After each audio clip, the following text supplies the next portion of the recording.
भाषा विवाद पर महाराष्ट्र सरकार ने भले ही जीआर रद्द करने का निर्णय लिया हो, लेकिन ये निर्णय लागू कब हुआ था उस पर अब विवाद खड़ा हो चुका है। हमारे साथ राज्य के उद्योग मंत्री उदय सामंत जी है, उनसे जानने की कोशिश करेंगे। सर, किस प्रकार उद्धव ठाकरे के कार्यकाल में इस निर्णय को लागू किया गया था, ऐसा आपका दावा है? आपने सही कहा। तब मैं खुद higher education technical education minister था। मैंने वो डॉक्टर माशेलकर साहब की कमेटी बनाई थी और वो हायर एजुकेशन और टेक्निकल एजुकेशन के लिए थी, लेकिन उसमें प्राइमरी एजुकेशन का एक पैरा बनाया था। उसमें ऐसा स्पष्ट रूप से लिखा था माशेलकर साहब और सब जो विद्वान लोग थे उन्होंने कि पहले से लेके 12वीं कक्षा तक मराठी तो अनिवार्य है ही, सख्ती है ही, लेकिन उसके साथ अंग्रेजी और हिंदी भी सख्ती से सिखाना चाहिए।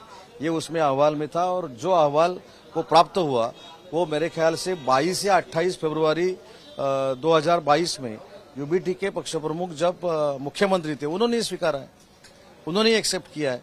तो अभी वो एक्सेप्ट करने के बाद अभी महानगर पालिका जो सामने है उसे अगर हम कॉन्टेस्ट करने जाते हैं तो मराठी लोग पूछेंगे कि आपने हिंदी स्वीकार क्यों किया।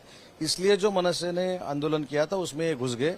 आज भी वो टोपी पहन के आए थे और उसके ऊपर लिखा था कि मी मराठी। जिन्होंने 2022 फरवरी में मराठी लोगों को टोपी पहनाई, अभी वो टोपी पहन के बोल रहे कि हम मराठी है।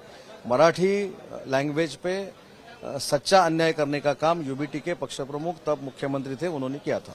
लेकिन फिर भी अब वो ये दावा कर रहे हैं कि सरकार को एडमिनिस्ट्रेटिव प्रोसेस के तहत स्वीकारना जरूरी होता है, लेकिन लागू उन्होंने नहीं किया था, जो काम महायुति सरकार ने। जो कोई उनको ब्रीफिंग कर रहे हैं वो बहुत कच्चे है।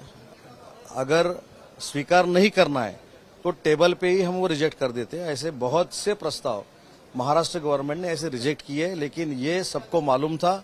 तब कांग्रेस के मेरे ख्याल से शालेय शिक्षण मंत्री वर्षाताई गायकवाड़ थी, उनको भी मालूम था और बाद में एक कमेटी भी बनाई गई ये इम्प्लीमेंट करने के लिए। मुख्यमंत्री महोदय के नेतृत्व में यानी यूबीटी पक्ष प्रमुख के नेतृत्व में एक कमेटी भी बनाई गई। इसलिए यह भी 2 साल बाद बोलना कि मराठी अनिवार्य करो, आपने ही हिंदी अनिवार्य की, आपने ही हिंदी शक्ति का जो वर्ड है वो महाराष्ट्र में आप लाए। लेकिन पहले से हम बोल रहे थे एकनाथ शिंदे साहब के नेतृत्व में, देवेंद्र जी के नेतृत्व में, कि हम हिंदी को अनिवार्य करने वाले नहीं हैं।